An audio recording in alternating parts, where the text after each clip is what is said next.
ক্রমাগত পিছিয়ে পড়া জনপদ বাংলাদেশের উপকূল। প্রতিনিয়ত প্রতিকূল পরিবেশের সঙ্গে লড়াই, কখনো ঘূর্ণিঝড়ে লণ্ডভণ্ড হয়, কখনো জলোচ্ছ্বাসে ভাসে। দুর্যোগ দুর্বিপাক কেড়ে নেয় হাজারো মানুষের প্রাণ, কোটি কোটি টাকার সম্পদহানি ঘটে। চারিদিকে শুধু আতঙ্ক, নদী ভাঙনে বিলীন গ্রামের পর গ্রাম, ক্ষতিগ্রস্ত পরিবারগুলোর জীবন, জীবিকা নির্বাহে একের পর এক সংকট। প্রান্তিকে পৌঁছে না উন্নয়ন সুবিধা, সরকারি বেসরকারি সেবা সাধারণ মানুষের নাগালের বাইরে। এই অঞ্চলে গড়ে ওঠেনি প্রয়োজনীয় অবকাঠামো। তারপরও এই বিপন্নতার চিত্র কেন্দ্রীয় গণমাধ্যমে খুব কমই আসছে। ঘূর্ণিঝড় ধেয়ে এলে সংবাদকর্মীরা ছোটেন উপকূলে, কিন্তু স্বাভাবিক সময়েও এই অঞ্চলের মানুষের জীবন যে কতটা অস্বাভাবিক সেদিকে নজর পড়ে না গণমাধ্যমের। এ অবস্থায় উপকূলের উন্নয়নে তথ্য প্রবাহের গতি বাড়ানোটা অত্যন্ত জরুরি।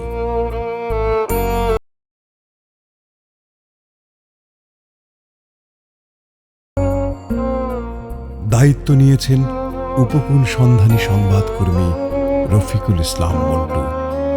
উপকূলের গভীরের খবর তুলে আনেন তিনি। ছোটেন দ্বীপ থেকে দ্বীপে, ঝুঁকি নিয়ে ভয়াল নদী পারাপার, কখনো কিলোমিটারের পর কিলোমিটার পথে পায়ে হাঁটা, কখনো বা কাদা পানি অতিক্রম করে খাল পেরিয়ে ছোটেন বিপন্ন মানুষের কাছে। মৎস্যজীবীদের সঙ্গে যান সমুদ্রগামী ট্রলারে, কখনো অবস্থান করেন মৎস্য আড়তে, কখনো মানুষের বাড়িতে, কখনো বা ইউনিয়ন পরিষদ ভবন কিংবা দূর জনপদে কোনো এনজিওর গেস্ট হাউসে। তাঁর চাই খবর। মানুষের সঙ্গে থেকে মানুষের খবর তুলে আনেন তিনি, প্রকাশ করেন গণমাধ্যমে। স্থানীয় সংবাদকর্মী আর সংবাদপত্রের পাশে দাঁড়ান তথ্য উপাত্ত আর খবরের ছবি নিয়ে। খবর লেখায় যুক্ত করেছেন উপকূলের স্কুল পড়ুয়া শিক্ষার্থীদের। আর এভাবেই তিনি উপকূলের অন্ধকারকে প্রকাশের আলোয় আনার অবিরাম চেষ্টা করছেন। তথ্য প্রকাশিত হচ্ছে, আবার প্রান্তিকের মানুষরাও হচ্ছেন তথ্য সমৃদ্ধ। তথ্য অধিকার আইনের সুফল পৌঁছাচ্ছে উপকূলের মানুষের কাছে।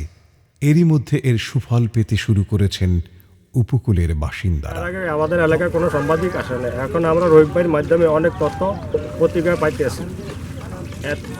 এটাকে আমরা সরকারকে বলতে পারছি, এতে আমাদের অনেক লাভ। সমস্যা তুলে ধরার কারণে বিভিন্ন গণমাধ্যমে নিউজগুলো আসায় মানুষ সচেতন হয়। এই কাজগুলো তথ্য অধিকার আইনের মধ্যেই এগুলো পড়ে। আমরা তথ্য অধিকার আইনে জনগণের প্রত্যাশা পূরণের জন্য জনগণের তথ্য জানার অধিকার আছে। এই যে জনগণ উপকূলীয় অঞ্চলে জনগণকে সচেতন করা, এটাও তথ্য অধিকার আইনে 2009-এর আইনের ধারায় পড়ে যে জনগণ মানুষের সেবা পাবে। জনগণ প্রত্যেক দপ্তর জনগণকে সেবা দিতে আমরা প্রস্তুত। জনগণকে সচেতনতা সৃষ্টির মাধ্যমে মানুষকে সচেতন করে। আমি এই সচেতনতাকে, তার কাজগুলোকে আমি আরো সফলতাভাবে কামনা করি। খবরের খোঁজে বাংলাদেশের উপকূলের 710 কিলোমিটার তটরেখায় প্রতিনিয়ত ছোটেন রফিকুল ইসলাম মন্টু। পূর্ব উপকূলের কক্সবাজারের টেকনাফ থেকে শুরু করে পশ্চিম উপকূলের সুন্দরবন পর্যন্ত ঝুঁকিপূর্ণ 16 জেলায় তার পদচারণা। এই অঞ্চলে প্রতিনিয়ত হানা দেয় ঝড় জলোচ্ছ্বাস, ভাঙনে বাড়ি হারায় বহু মানুষ, প্রবল জোয়ারের তোড়ে ভেসে যায় বাড়িঘর। যোগাযোগ বিচ্ছিন্নতা ও পশ্চাৎপদতার কারণে উপকূল অঞ্চলের বহু খবর থেকে যায় অপ্রকাশিত। কেবলমাত্র ঘূর্ণিঝড় ধেয়ে আসার খবরে কেন্দ্রীয় গণমাধ্যম উপকূলের দিকে চোখ ফেরান, চেষ্টা করেন ভালো কাভারেজের। কিন্তু স্বাভাবিক সময়েও উপকূলবাসীর জীবন যে কতটা অস্বাভাবিক সে খোঁজ রাখে না গণমাধ্যম। চলমান খবরের বাইরে বিশেষ খবরে আগ্রহ নেই কেন্দ্রীয় গণমাধ্যমের। উপকূলের ইস্যু নিয়ে স্থানীয় সংবাদকর্মীরাও বিশেষ খবর তৈরি করেন না। এসব কারণেই তথ্যপ্রবাহ বাড়ানোর এই উদ্যোগের প্রয়োজনীয়তা দেখা দেয়। বাংলাদেশের উপকূল নিয়ে নিবিড়ভাবে সরেজমিন প্রতিবেদন তৈরির এই ব্যতিক্রমী উদ্যোগ বাংলাদেশে এটাই প্রথম। রফিকুল ইসলাম মন্টু ভাই দেশের উপকূল নিয়ে কাজ করছে, উপকূলীয় জেলাগুলো নিয়ে কাজ করছে, এটা নিঃসন্দেহে প্রশংসার দাবিদার। উনি যে রিপোর্টগুলো উপকূল থেকে কথা বলে যে বিপন্ন মানুষের তথ্যচিত্র তুলে আনছেন, যেটা আমাদের কর্মক্ষেত্রে খুব কাজে লাগে। আমরা এখান থেকে সংবাদের উৎস খুঁজে পাই, নতুন নতুন সংবাদের উৎস খুঁজে পাচ্ছি। এই সংবাদটি আমাদের কাজে লাগছে। আমরাও এই সংবাদগুলো টেলিভিশনে, আমাদের সংশ্লিষ্ট টেলিভিশনে আমরা পাঠাই। ওনার যে রিপোর্টের ধরন, এটা নিঃসন্দেহে আলাদা। আমরা আমাদের যে কাজের পরিধি তা আরও অনেক বৃদ্ধি করেছে। রফিকুল ইসলাম মন্টু উপকূল বন্ধু, তিনি উপকূলকে ভালোবাসেন। উপকূলকে ভালোবাসেন বলে এই উপকূলের পথে ঘাটে মাঠে ঘুরে উপকূলের মানুষের সমস্যা সম্ভাবনা তুলে ধরেন। আর এটি হচ্ছে প্রকৃত সাংবাদিকতা। একদিকে উপকূলের মানুষ, উপকূলের জনপদ উপকৃত হচ্ছে, অন্যদিকে উপকূলে যারা বিভিন্ন সংবাদ মাধ্যমে কাজ করে সংবাদকর্মীরা তারা উপকৃত হচ্ছে। উনি যে পথে ঘাটে হেঁটে যে সংবাদ সংগ্রহ করেন, ওনার এই পদ্ধতিটা সংবাদের ইস্যু নির্বাচনের ক্ষেত্রে একটি অনন্য উদাহরণ। উপকূলের তথ্য প্রবাহ বাড়ানোর এই কার্যক্রম পরিচালনার লক্ষ্যে গঠিত হয় উপকূল বাংলাদেশ নামে প্রতিষ্ঠান। এর অধীনে পরিচালিত হয় তথ্য ছড়িয়ে দেওয়ার কার্যক্রম। এর আওতায় সুনির্দিষ্ট 7 ধরনের কার্যক্রম চলছে। এগুলো হচ্ছে উপকূল ঘুরে ভিন্ন ধারার মাঠ প্রতিবেদন তৈরি, উপকূল তথ্যের অনলাইন সংরক্ষণাগার গড়ে তোলা, উপকূলের ইস্যুতে স্থানীয় সংবাদপত্রের বিষয়ভিত্তিক সংখ্যা প্রকাশ, শিশু ও যুবকদের মাঝে সাংবাদিকতার চর্চা ও দেয়াল পত্রিকা প্রকাশ, উপকূলের সংবাদকর্মীদের সংগঠিত করতে ফোরাম গঠন, দীর্ঘমেয়াদে গ্রাম পর্যবেক্ষণের ভিত্তিতে গ্রামভিত্তিক অনুসন্ধানী প্রতিবেদন তৈরি এবং উপকূলের সংবাদকর্মীদের ইস্যুভিত্তিক ওরিয়েন্টেশন। উপকূলের তথ্য প্রবাহ বাড়ানোর এই কার্যক্রমের ফলে এরই মধ্যে স্বল্পমেয়াদী কিছু প্রভাব লক্ষ্য করা যাচ্ছে। এগুলোর মধ্যে রয়েছে উপকূলের মাঠ পর্যায়ে তথ্য কেন্দ্রে উঠে আসছে, উপকূলের তথ্যের অনলাইন সংরক্ষণাগার গড়ে উঠছে, উপকূলের তথ্য সব মহলে ছড়িয়ে যাচ্ছে, স্থানীয় সংবাদপত্রে উপকূলের ইস্যু উঠে আসছে, শিশু ও যুব সাংবাদিকতা বিকশিত হচ্ছে, উপকূলের সংবাদকর্মীরা সংগঠিত হচ্ছেন, উপকূলের ইস্যু নিয়ে প্রতিবেদন লিখতে সংবাদকর্মীরা উৎসাহিত হচ্ছেন এবং উপকূলের সমস্যা সমাধানে প্রশাসন ও জনপ্রতিনিধিরা উদ্যোগী হচ্ছেন। কার্যক্রমের ফলাফল সম্পর্কে বলছেন উপকূলের সংবাদকর্মীরা। উপকূল সন্ধানী সাংবাদিক রফিকুল ইসলাম মন্টু উপকূলের প্রান্তিক জনপদ ঘুরে যে ভিন্ন ধারার সাংবাদিকতা করছেন, তাতে আমরা স্থানীয় সাংবাদিকেরা অনেক উপকৃত হচ্ছি। তার প্রতিবেদন করে সংবাদপত্র, টেলিভিশন ও অনলাইন গণমাধ্যমের সংবাদকর্মীরা খুঁজে পান নতুন খবরের সূত্র, পান খবর লেখার ধারণা। সরজমিনে তথ্য সংগ্রহ করে তার এই প্রতিবেদন লেখার কৌশল উপকূলের সাংবাদিকতায় ইতিবাচক প্রভাব ফেলেছে। উপকূল নিয়ে কাজ করে রফিকুল ইসলাম ভাই যেই কাজগুলো করে, এটা আমরা একজন সংবাদকর্মী হিসাবে এই কাজগুলো আমাদের জন্য খুব উপকার হয়। দেখা যাচ্ছে যে অনেক বিষয় আমরা আমাদের অগোচরে থেকে যায়। তো রফিক ভাই যখন এই বিষয়গুলো নিয়ে কাজ করে, তখন আমরাও এই বিষয়গুলো নিয়ে টেলিভিশনে বা স্থানীয় পত্রিকাগুলোতেও কাজ করার সুযোগ করে দেয়। তথ্য প্রবাহ বাড়ানোর এই কার্যক্রম অব্যাহত রাখতে পারলে দীর্ঘমেয়াদে আরও কিছু ইতিবাচক প্রভাব অপেক্ষা করছে। দীর্ঘমেয়াদে প্রত্যাশিত সম্ভাব্য ফলাফলের মধ্যে রয়েছে উপকূল জুড়ে একটি শক্তিশালী যোগাযোগ নেটওয়ার্ক গড়ে উঠবে, জাতীয় ও স্থানীয় গণমাধ্যম নিয়মিতভাবে উপকূল ইস্যুতে প্রতিবেদন প্রকাশে উৎসাহিত হবে, উপকূলের ইস্যু রাষ্ট্রীয় নীতি পরিকল্পনায় প্রভাব ফেলবে, উপকূল অঞ্চলে উন্নয়নের গতি ত্বরান্বিত হবে, উপকূল উন্নয়ন কর্তৃপক্ষের মতো প্রতিষ্ঠান গড়ে উঠতে সহায়ক হবে। আশাবাদ স্থানীয় পত্রিকার সম্পাদক ও জনপ্রতিনিধিদের কণ্ঠে। এই ধরনের সাংবাদিকতা আমার জানা মতে এটাই প্রথম। উপকূলের অনেক প্রান্তিক জনপদে আমাদের সংবাদকর্মীরা কখনোই যেতে পারেন না। ভিন্ন ধারার এই সাংবাদিকতা সেক্ষেত্রে আমাদের স্থানীয় পত্রিকা প্রকাশে সহায়তা করে। মাঠের মানুষের অনেক নতুন তথ্য আমরা পেয়ে থাকি, আর সেসব খবরাখবর পাঠকের চাহিদা অনুযায়ী দুর্গম জনপদের উন্নয়ন সম্ভাবনা এবং পিছিয়ে পড়া জনগোষ্ঠীর সমস্যার সমাধানে চাই তথ্য। কারণ যে তথ্য যত বেশি প্রকাশিত হয়, তার সমাধান সবার আগে হয়। বাংলাদেশ উপকূলের উন্নয়ন অগ্রগতির প্রেজেন্টার রফিকুল ইসলাম মন্টু তৃণমূলের তথ্য প্রকাশের চ্যালেঞ্জিং কাজটি হাতে নিয়েছেন। তার অনুসন্ধানী এই উদ্যোগ স্থানীয় জনপ্রতিনিধিদের কাজে সহায়ক ভূমিকা পালন করছে বলে আমি মনে করি। এটাকে কমিউনিটি জার্নালিজম বলা যায়। বাংলাদেশের সমগ্র উপকূল অঞ্চল নিয়ে মাঠ পর্যায়ে কাজ করছেন সাংবাদিক রফিকুল ইসলাম মন্টু। শুধু বাংলাদেশ নয়, বিশ্বে এই প্রথম উপকূল অঞ্চল নিয়ে ভিন্ন ধারার সাংবাদিকতা চালু করছেন তিনি। এর ফলে স্থানীয় সংবাদকর্মীদের পাশাপাশি উপকূলের প্রান্তিক মানুষেরা উপকৃত হচ্ছেন। সবচেয়ে বড় কথা, এ কাজের মধ্যে দিয়ে উপকূলের তথ্য আর্কাইভ গড়ে উঠছে, যা প্রজন্ম থেকে প্রজন্মকে আলোকিত করবে। সংবাদ লেখার ধারণা দিয়ে উপকূলের পড়ুয়াদের লেখালেখিতে উৎসাহিত করেন জনাব রফিক। পড়ুয়ারা নিজেরাই সংবাদ লেখে, সম্পাদনা করে, আর তা দিয়ে তৈরি হয় দেয়াল পত্রিকা বেলাভূমি। সংবাদ লেখা শিখে দেয়াল পত্রিকা প্রকাশের গল্পটা শোনা যাক ওদের মুখেই। জীবনে প্রথম দেয়াল পত্রিকা তৈরি করেছি। সংবাদ লেখার বিষয়ে আমার আগে কোনো ধারণাই ছিল না, কিন্তু দেয়াল পত্রিকা বের করার আগে আমাদেরকে সংবাদের যে ধারণা দেওয়া হয়েছে তাতে আমাদের চোখ খুলে গেছে। সংবাদের বিষয় জানতে পেরেছি, লেখার কৌশলও শিখেছি। বন্ধুরা মিলে আমরা এখন নিয়মিত লিখি এবং দেয়াল পত্রিকা বের করি। লেখালেখি আমার চিন্তা ভাবনায় অনেক পরিবর্তন ঘটেছে।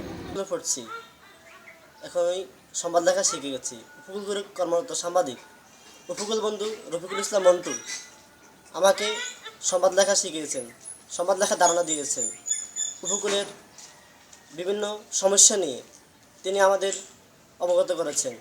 আমি ও আমার বন্ধুরা চারপাশের নানান সমস্যা নিয়ে প্রতি মাসেই বের করি বেলাভূমি নামে দেয়াল পত্রিকা। উপকূলের বৃহৎ জনগোষ্ঠীর পশ্চাৎপদতার এই বিষয়টি অনুধাবন করেন সাংবাদিক রফিকুল ইসলাম মন্টু। তার কাজের প্রধান লক্ষ্য হচ্ছে জাতীয় গণমাধ্যম, রাষ্ট্রের নীতি নির্ধারক মহল, সরকারি বেসরকারি দপ্তর সহ নাগরিক সমাজের কাছে উপকূলের সমস্যা তুলে ধরে এর সমাধান। সাংবাদিক রফিকের উপলব্ধি, বিপুল পরিমাণ সম্পদ ও সম্ভাবনায় ভরপুর উপকূল অঞ্চলকে জাতীয় মাপকাঠিতে বিবেচনা করতে হবে এবং সেটা তথ্য প্রবাহ নিশ্চিতকরণের মধ্য দিয়েই সম্ভব। মাঠ ঘুরে ব্যতিক্রমী ধারার কাজের মধ্য দিয়ে তিনি উপকূল অঞ্চলকে কেন্দ্রের সঙ্গে সম্পৃক্ত করার উদ্যোগ নেন। প্রায় ২০ বছর আগে থেকে উপকূল অঞ্চলের তথ্য কেন্দ্রে পৌঁছানোর মধ্য দিয়ে সামাজিক সমস্যা সমাধানের চেষ্টা করছেন এই সাংবাদিক। উপকূলের বিভিন্ন ইস্যুতে অনুসন্ধানী রিপোর্ট করছেন, গবেষণা করেছেন। উপকূল অঞ্চলে কর্মরত সাংবাদিকদের উপকূলের ইস্যু নিয়ে রিপোর্ট তৈরি করতে উৎসাহিত করছেন। উপকূলের ঝড় ঝঞ্ঝা বিক্ষুব্ধ এলাকার প্রতিনিয়ত বিপন্ন জনগোষ্ঠীর কাছাকাছি অবস্থান করে তাদের সমস্যা চিহ্নিত করছেন, পাশাপাশি সেসব বিষয়ে রিপোর্ট তৈরি করছেন। কখনো রিপোর্ট না লিখেও সংশ্লিষ্ট কর্তৃপক্ষের সঙ্গে যোগাযোগের মাধ্যমে সমস্যা সমাধানের উদ্যোগ নিচ্ছেন তিনি। কী বিষয় নিয়ে লিখছেন জনাব রফিক?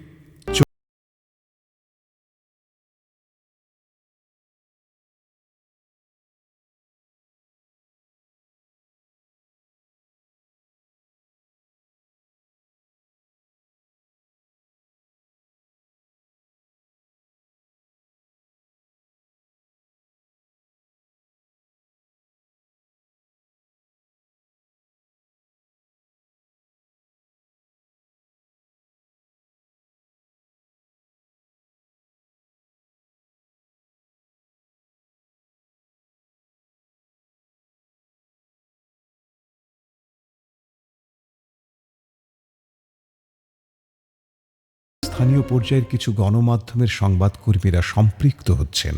একই সঙ্গে যুক্ত হচ্ছেন সরকারি প্রশাসনের কর্তা ব্যক্তি, বেসরকারি প্রতিষ্ঠানের মাঠ কর্মকর্তা, নাগরিক সমাজের প্রতিনিধি, শিক্ষক, ছাত্র, যুবক, কৃষক, মৎস্যজীবী, মজুর সহ বিভিন্ন পেশার নাগরিকেরা। কাজের মধ্য দিয়ে স্থানীয় সাংবাদিকরা উপকূলের সামাজিক পরিবেশ ও উন্নয়ন ইস্যুতে অনানুষ্ঠানিক প্রশিক্ষণ পাচ্ছেন। ছাত্র যুবকেরা স্থানীয় সমস্যা সমাধানে ঐক্যবদ্ধ হচ্ছেন। তারা উপকূলের ইস্যুতে স্থানীয় সাংবাদিকদের সোর্স হিসেবে কাজ করছেন। মাঠের তথ্য নিয়ে সংবাদ তৈরির ফলে স্থানীয় সরকারি প্রশাসন সমস্যাটি সমাধানে উদ্যোগী হচ্ছেন। কৃষক, মৎস্যজীবী, মজুর সহ সাধারণ নাগরিকের সঙ্গে বিষয়গুলো নিয়ে আলোচনার ফলে তারা নতুন কিছু তথ্য জানতে পারছেন। এর মধ্য দিয়ে এই নাগরিক গোষ্ঠী নিজের অধিকার সম্পর্কে সজাগ হচ্ছেন। এভাবে সাংবাদিক রফিকের ভিন্ন ধারার রিপোর্টিং সামাজিক সমস্যা সমাধানে ইতিবাচক প্রভাব ফেলছে। তার কাজের মধ্য দিয়ে দেশের গোটা উপকূল অঞ্চল জুড়ে সাংবাদিক ও নাগরিক সমাজের মধ্যে বৃহৎ শক্তিশালী নেটওয়ার্ক গড়ে উঠছে। একই সঙ্গে তার এই ভিন্ন ধারার সাংবাদিকতা নীতিনির্ধারক মহল ও উপকূলবাসীর মধ্যে স্থাপন করছে সেতুবন্ধন। উপকূল ভিত্তিক এই ভিন্ন ধারার রিপোর্টিংয়ের মধ্য দিয়ে যে নেটওয়ার্ক গড়ে উঠেছে, এর সঙ্গে সাংবাদিক রফিকের প্রতিনিয়ত যোগাযোগ থাকছে। গড়ে উঠছে নিয়মিত তথ্য আদান প্রদানের ক্ষেত্র। একজন মৎস্যজীবী কিংবা চাষি উপকূলের এই প্রান্ত থেকে মোবাইল ফোনে তথ্য দেন সাংবাদিক রফিকুল ইসলামকে। আবার স্থানীয় পর্যায়ের বিভিন্ন সমস্যা তুলে ওইসব মৎস্যজীবী চাষিরা জানতে চান কোথায় গেলে সমস্যার সমাধান পাওয়া যাবে। রফিকুল ইসলাম মন্টু তাদের পথ দেখিয়ে দেন। স্থানীয় পর্যায়ের সাংবাদিকেরা রিপোর্ট করার জন্য বিভিন্ন ইস্যুতে মোবাইলে সাংবাদিক রফিকুল ইসলাম মন্টুর কাছে পরামর্শ চান। রিপোর্ট কিভাবে শুরু করা যায়, রিপোর্টে কি কি তথ্য থাকা দরকার, এসব তথ্য কোথায় পাওয়া যাবে ইত্যাদি বিষয়ে পরামর্শ দেয়া হয় তাদেরকে। তথ্য আদান প্রদানের বিষয়টি উপকূলের উন্নয়নে সহায়ক হতে পারে বলে মনে করেন বাংলাদেশি সাংবাদিক রফিকুল ইসলাম মন্টু। তিনি মনে করেন এই পিছিয়ে পড়া অঞ্চলের তথ্য নীতি নির্ধারক পর্যায়ে প্রভাব ফেলতে পারে। সে কারণে তিনি মানুষের মাঝে থেকে মানুষকেন্দ্রিক রিপোর্ট করছেন, যা ইতিপূর্বে কখনো হয়নি। সরকারি বেসরকারি সংস্থার কর্মকর্তা, দাতা সংস্থার প্রতিনিধিসহ সংশ্লিষ্টরা সমস্যা সমাধানের উদ্যোগী হবেন। নিজের এই ব্যতিক্রমী ধারার সাংবাদিকতা প্রসঙ্গে রফিকুল ইসলাম মন্টু বলেন, আমি এটাকে বলি একটা অন্য বাংলাদেশ। বাংলাদেশের উপকূল মূলধারার বাংলাদেশ থেকে সম্পূর্ণ আলাদা একটি জগৎ। এখানে সরকারি বেসরকারি তৎপরতা কার্যক্রম যথেষ্ট কম এবং যেগুলো কার্যক্রম আছে সেগুলো যথাযথভাবে বাস্তবায়ন হচ্ছে না। স্বাধীনতার এত বছর পরেও এখানকার মানুষ চরম নিগ্রহের মধ্যে বসবাস করছে। যোগাযোগ, শিক্ষা, স্বাস্থ্য সকল ক্ষেত্রে এখানকার মানুষ চরম অবহেলার মধ্যে রয়েছে। এই যে মানুষের নিগ্রহ, নিষ্পেষণ, এখান থেকে আসলে আমি উপকূল নিয়ে কাজের অনুপ্রেরণা পাই। যে উপকূলের কার্যক্রম বাস্তবায়নের ক্ষেত্রে সরকারি বেসরকারি পর্যায়ের একটা সমন্বয় দরকার এবং পরিকল্পনা তৈরি করতে হলে মাঠের তথ্য নিয়ে পরিকল্পনাটা তৈরি করতে হবে। আর সেই পরিকল্পনা তৈরির ক্ষেত্রে এই তথ্য, অবাধ তথ্য প্রবাহ একটা বড় সহায়ক ভূমিকা পালন করে। পিছিয়ে পড়া উপকূল অঞ্চলের উন্নয়নে সরকারের বেশ কিছু নীতি রয়েছে, নানামুখী উন্নয়ন প্রকল্পও রয়েছে। বাজেট বরাদ্দের একটি অংশ উপকূলে যায়, কিন্তু নীতি বাস্তবায়নের উদ্যোগ যেমন নেই, তেমনি উন্নয়ন প্রকল্পের তদারকির ব্যবস্থাও নেই। যেমন স্কুল তৈরির জন্য অর্থ বরাদ্দ হয়েছে, কিন্তু স্কুলটি যথাযথভাবে নির্মাণ হলো কিনা তা দেখার কেউ নেই। অনেক দাবির পর স্কুলটি হয়তো দেয়া হয়েছে, কিন্তু সেই স্কুলে লেখাপড়া আদৌ হচ্ছে কিনা তা দেখার কেউ নেই। প্রত্যন্ত এলাকায় চিকিৎসা সেবা দিতে কমিউনিটি ক্লিনিক হয়তো হয়েছে অনেক দাবির পর, কিন্তু সেই ক্লিনিকে সেবার ব্যবস্থা